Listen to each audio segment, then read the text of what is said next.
This is CAF TV. Welcome everybody. I am Alex Bastiavansky, joined by former soccer professional player and now the director of the Canadian Academy of Football, Mr. Phil Ionati. Phil, welcome. Thanks. Good to be here. Good. It's exciting. It's, well, first of all, our first show of the season, obviously. And the games begin this weekend, all the way from the under 8 group up to, all the way up to under 23, if I'm correct on that, right? Exactly. So it's exciting.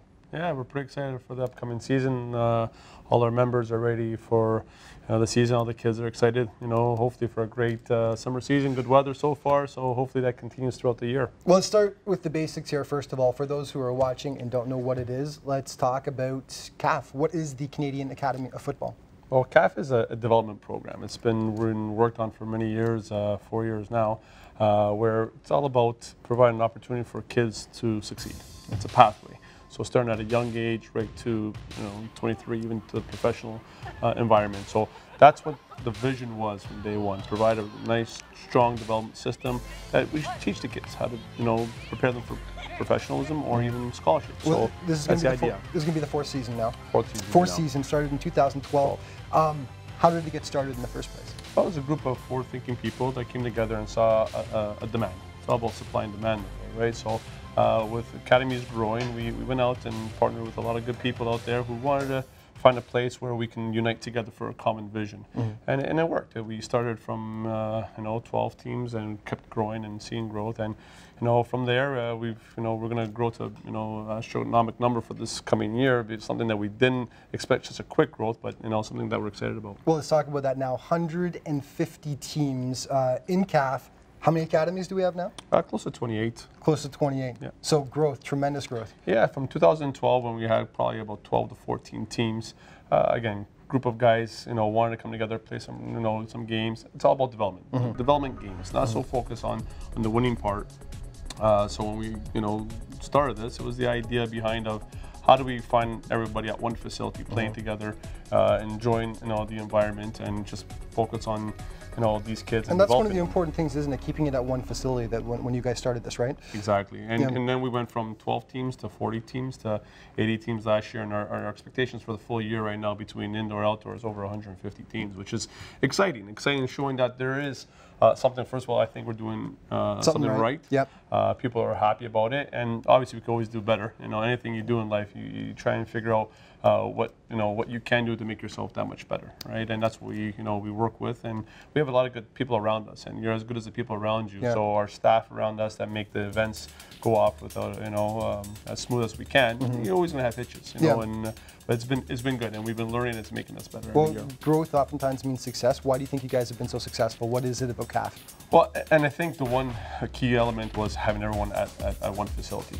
It's key, Alex. It's especially for the 8 to 12-year-olds. It's all about development. So when you're talking about one facility, potentially 1,000, 2,000 people at the field, it's a great environment. It's kind of like a festival or a tournament every week where everyone comes together and they're just there to enjoy the game. And exciting for the kids. Yeah, you finish watching one game, you can go to the next field, watch another one, watch maybe one of your friends, or watch someone who's just an upcoming star. Imagine watching in hockey a Wayne Gretzky, at the ice rink at 4, 5, 6, 7, 8 years old. Yeah.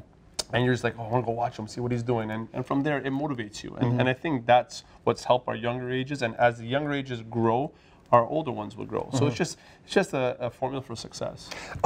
Very important, recently you got affiliated with the North York Soccer Association, which led to being sanctioned by the Ontario Soccer Association. Talk about why that's so important. Very important. Key for our growth and for the players. At the end of the day, when we started, this was a private program where we're just trying to get our feet in the system and understand it, right? And then seeing the growth. The importance of being sanctioned, it provides that pathway that we talked about earlier, where a kid knows, okay, I start here, and how do I get to the top? And that pyramid of, consists of, oh no, well, do I have to go to a scholarship, or how do I get to the provincial team? How do I get to the national team? And this is one of the key factors of why being sanctioned through North York to the OSA will help these kids, help them being part of, or the ability to play in different tournaments. One of the big tournaments, the Robbie tournament, that a lot of kids played in growing up. Biggest soccer tournament in the world, isn't it? Yeah. And it's for a great cause. So I think being part of the system is what everybody wants to be, and I'm very excited at the fact that the districts and the different districts around Ontario, slowly accepting what we're trying to do, understanding this is one family. This is the soccer family. Right. OSA from CSA, the whole pyramid down. It's about giving the kid an opportunity to play the game, and that's all that matters. Our focus is that getting the kids on the field, playing, and showing them what it takes. Hopefully, if they want it, how to get there. A lot to talk about. Obviously, we're going to take a quick break and talk a lot more about the Canadian Academy of Football. We'll be back in just a moment.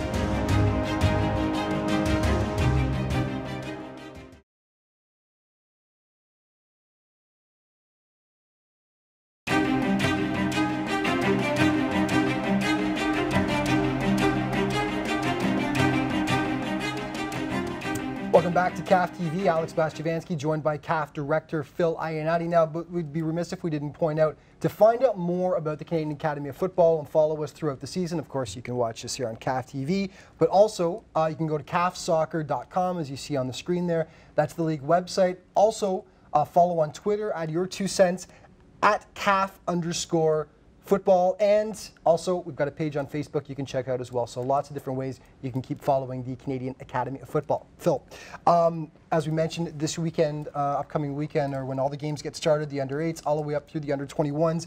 Let's talk about how CAF is going to be structured for the 2015 outdoor season. Yeah, Alex, we're excited for a big season. Hopefully the weather holds up. We've had some great, weather the past 2-3 weeks, so I'm looking forward for a very successful season. And we start with the U8s all the way to U23s. The U8s to 12s at one complex, where the U13 and up will play at different complexes. So it's been very successful for us, having that all at one facility, having 1,000 people between the players, interacting, watching other players play games. It's been really nice, and the fact that these guys become friends. Competitors on the field, but after the game's over, it's a tap on the back or watching each other play and joking around. So it's exciting it's a for nice them too, isn't it? Yes. Having that many people around, whether it be other teams and parents and friends and stuff like that, having that many people at each event, isn't it? Of course. Yeah. You got one game where you have like 30, 40 people and just watching you, and you have your aunts and uncles, but all of a sudden you get an environment when there's almost 1,000 people. You get a little excited. It feels like a tournament or kind of festival every weekend, which is pretty exciting for the kids. Focus is so much about development in CAF. This is on your website. This is something you've been preaching since you started it. Talk about the development aspect, healthy competition, and why it is that you feel that CAF provides that for the players. Well, when we started this in 2012, the whole idea was development, how we help these kids get to the top of the pyramid. It's all about the pyramid of play. So how do we teach these kids from the bottom, from younger ages, which they're passed on to U8 and up, where they go, what they do, what's needed for them to succeed, right? And that's what the whole concept of CAF is. And going from a U8 playing on a field that's 5v5 to going to a 7v7 structure, which is 9 and 10-year-olds, to U12, 9v9, where it's the growth. It's growth on understanding the field. Following the LTPD structure of the, exactly. the OSA. Right? And then once you get 13 and up, you're playing 11v11. And some countries around the world, implement that, to certain stages. So, I give credit to CSA, so putting the structure in place, and it's growing. It's taking time for change, which is normal, but it looks like people are starting to accept it. And it's just, again, it's healthy competition, that people go to the game not just focusing on winning, but going out and playing the game and enjoying themselves, right? Development. Right, and that's one key thing, the fact that when a coach runs a session, what he carries on through a practice session is carried on to the game. Because sometimes when you get into a game environment, people are always like, shoot, pass, just not focusing too much about the things that they learn. All those parents screaming from the sideline and want to win more than the kid does. And that's where development comes into play. And skill development follows behind that, doesn't it? With more touches on the ball and things like that, right? Exactly. Yeah. So second year for girls. In CAF, which is something that was very important to you. We've been talking for a few years about that. I know you were really pleased last year when the girls got in for the first year. This is the second year, and how are things coming along with that? Well, it's, again, the second year is going to take time. With growth in 2012 from 12 teams to 40 teams and so on to 80 teams, we're going to expect the same kind of slow growth with girls. Because girls, they're very committed, to their programs. It's just take time to notice the change and what they can get from this development system. One of the key points is us trying to work with going to get scholarships, because that's what girls programs really focus on. And our relationships with people over in the States, and not even anything, even here in Canada, trying to make sure that there's an opportunity for these girls to have that same pyramid of play, as a pathway for them to succeed. So, going from last year's 10, 12 teams to try and get it on the same slow growth, but excited that we have girls program. One thing you wanted to touch on was courses, referees, and coaches to improve the quality for the programs and the players. So talk about that and the courses involved. Well, we're pretty excited because last week we just completed our first referee course together with our district and OSA, and it's key. It's key that the better the referees are, the better the games are, because the referee has a hold of the game, and getting relationships with the players is so critical. I remember myself as a player. There was one referee I had a really good relationship. His name was Gord Aerosmith.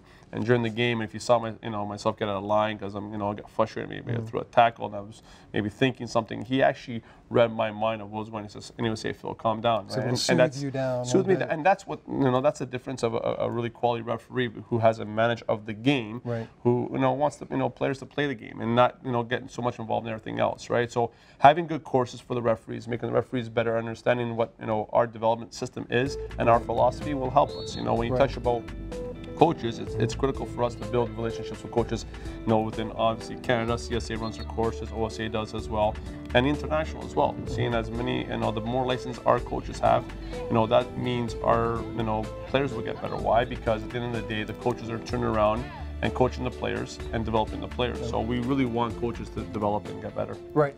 We are going to be back in just a second. When we get back, we're going to touch on, Phil, something that's near and dear to his heart, the CAF Supergroup launching this year. CAF TV coming back in just a second.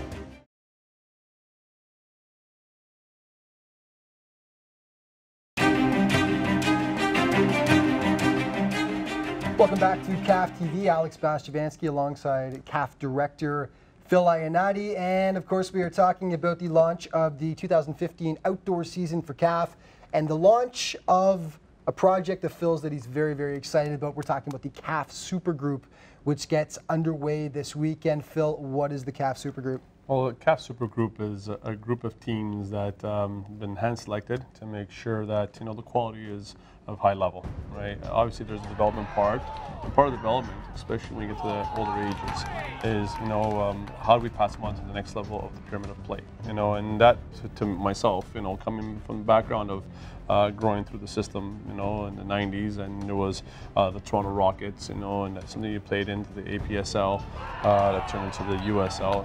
There was a pathway, and for us, how do we help these kids who have the ability to maybe make it to the next level, showcase them, right? And for myself personally, I wanted to put something back into the game. When CAF first started, obviously, the idea was development, and obviously the next step of development is passing them on. So here with the Supergroup, it's going to be an environment which I think is very exciting for the players, and hopefully give them that that professionalism which is needed to get to the next level. Why the under-14 group? Why were they chosen as the pilot project, the under-14s? Well, looking at all our age categories, I felt like that was the one that we had the most talent in. Okay. So sitting back and looking at, okay, this is something we would want eventually to grow every age category, but it's going to take time. Again, it's step 1, step 2, step 3, kind of like our program started in 2012, and we saw growth.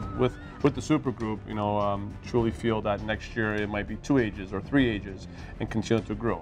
The key here is that we don't stop. The 14s become 15s, and now maybe we start the 14s, and then 14, 15, 16, and continue that until we're able to pass them on, hopefully, to a professional environment, whether it be, TFC or any MLS or international as well, or a scholarship, working with universities to help these kids. Professionalism is something, though, that you've mentioned numerous times. You want to pass them on to that environment, but you also want this group to reflect that, the professionalism. So when you say professionalism within this group, what kind of an environment are you talking about? Well, the key here about the super group is where the game is going to be played at. When you go outside around the world, you see professional clubs having them in the closed stadium. Things are done at a high level. That they understand the importance that when they get to a professional club, that they have to follow certain guidelines. So all the games will be played at the Shiner Stadium. in North York. Yes, and we're going to have the players walk onto the stadium, national anthem. Really understand the importance of being respectful and professional, and help them prepare themselves. If there's that 1, 2, 3 players that we see that we can help and promote, give them let them understand what it takes, right? And that's the key part of the super group. The 6 teams that will be taking part in the super group for the first year are Epic FC, Jinga, Jinga International, Burlington SC, GCS, DFC, and CAP. That's a mouthful, having to see all those all at once there. How were the 6 teams selected for the super group the first year?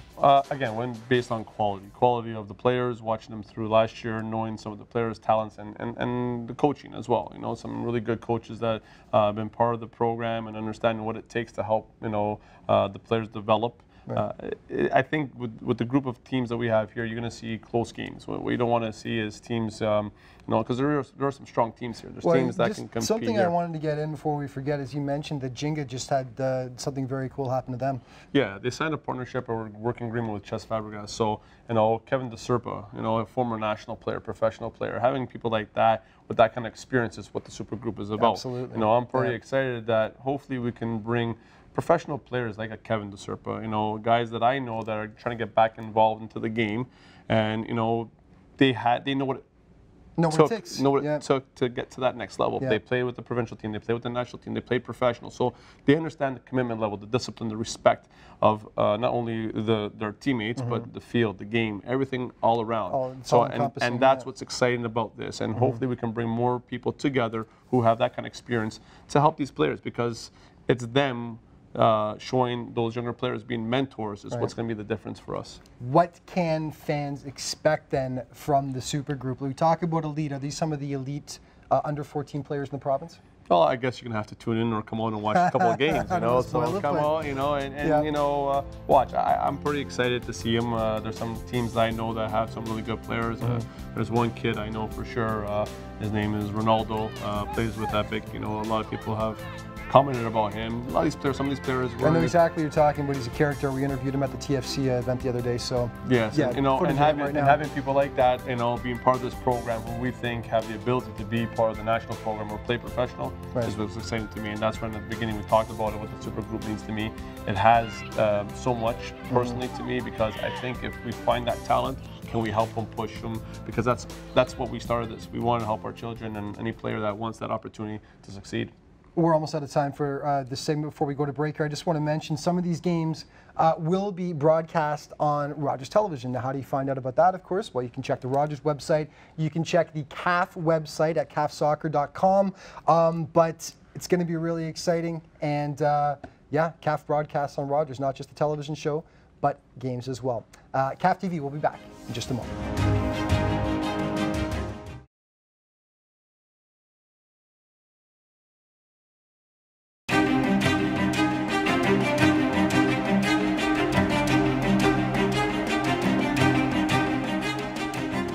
Welcome back to CAF TV. Alex Bastiavansky alongside CAF Director Phil Iannotti as we introduce the Canadian Academy of Football 2015 outdoor season, which launches this weekend. Phil, although you're launching your outdoor season this weekend, CAF is a year-round endeavor for you guys, and you actually just finished your second season of futsal. Yes, it's been actually an exciting year for us, because actually we launched our indoor and futsal. Right. When CAF first started, it was outdoor and futsal. This past year, we've decided to, go into indoor, having 77, 99 games as well for our members. So a great success, have over 50 to 60 teams participating in this year futsal and indoor program. And I think everyone's now excited about getting outside and playing in the nice weather. After a long, cold winter. But for those who don't know maybe too much about futsal, just talk about the game of futsal and why it's so important for soccer skills development. So when we started, one of the key points was to have futsal, and myself playing in gyms, I never realized what futsal really is. It's actually a FIFA sanctioned event. It's World Cup, best players around the world, especially from Brazil, play it.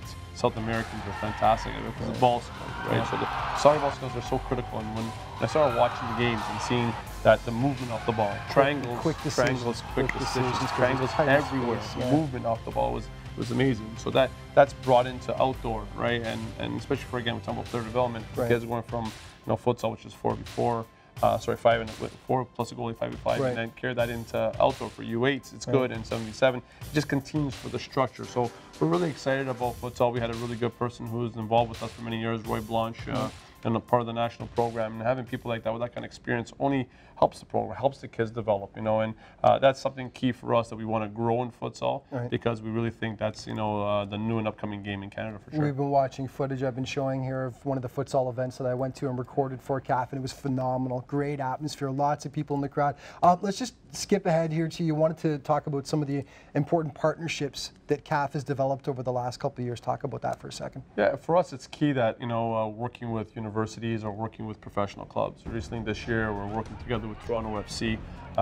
It's key for us to support professional soccer. Sitting down with all our members, I mentioned to them, it's important that we support them, go out to games, and see how they can interact with us. We talked about earlier about working with some coaches, potentially get some coaches from TFC to work with us and have that philosophy. So not only Toronto FC, we have one of our members bring in Porto recently, and they're very excited and sitting down and talking with CAF to see if there's partnerships available for us. So internationally, there's huge opportunity. A lot of our members, like mentioned earlier, Jane got together with Chess Fabregas, Spain. Huge partnership. That's such a big partnership. So they're in England. We had Carlos Rivas, who has a strong relationship with Manchester City. He brought a team over the summer there. So for us, it's just exciting to see that there's opportunity for these kids to go and experience those things outside the country, and even coaches. If we could bring coaches, like we discussed earlier, about courses, it's with these partnerships that we're putting in place that you'll see more announcements happening in the next little while is what's going to make us even a better program for all our members. Right. So the next question that I had written down for Phil was, you mentioned big plans for the future of Canadian Academy of Football. You may have just covered the entire thing right there with all that big plans. Obviously, there's lots of big plans in the work all around, all those things you just mentioned. The last thing is, why is CAF such a good choice for prospective players? And to follow up on that also, if players are watching and they want to join up with CAF for 2015, is it too late to join up with the CAF team? No, again, it's exciting that where CAF has come over the past 4 years. Obviously, again, we talk about there's a demand for it. So we're pretty happy with all our members and what they're doing and how we could help them become better. If you're looking for, being part of a team, it's very easy. You go to the website, you see one of the members are participating, contact them. I'm sure there's space available for them, for their teams from U8 all the way to U23, because registration continues on. And our focus here, again, Alex, is development. It's always been about development, and as long as we continue to do that and build partnerships, like we're talking about the TFC, one of the big ones that we're talking about, which we didn't, we didn't talk about really quick. We got 10 seconds. Give it a shot. They just did a TFC day at the stadium where the kids walked out with the players. They were the ball boys. They were the flag bearers. And there's another one coming up on the May 23rd. On May 23rd as well. We're gonna have actually a story on that next week. We're out of time here, but just a reminder. So if you want to find out more about it, or possibly check out joining a CAF team, or find out about league schedules or anything like that, CAFsoccer.com, and on Twitter @CAF_football, and of course, remember to check us out on Facebook. Phil, thanks so much for being here, buddy. It's going to be a great season. Looking forward to it. All right. Take care, folks. We'll see you for CAF TV next week.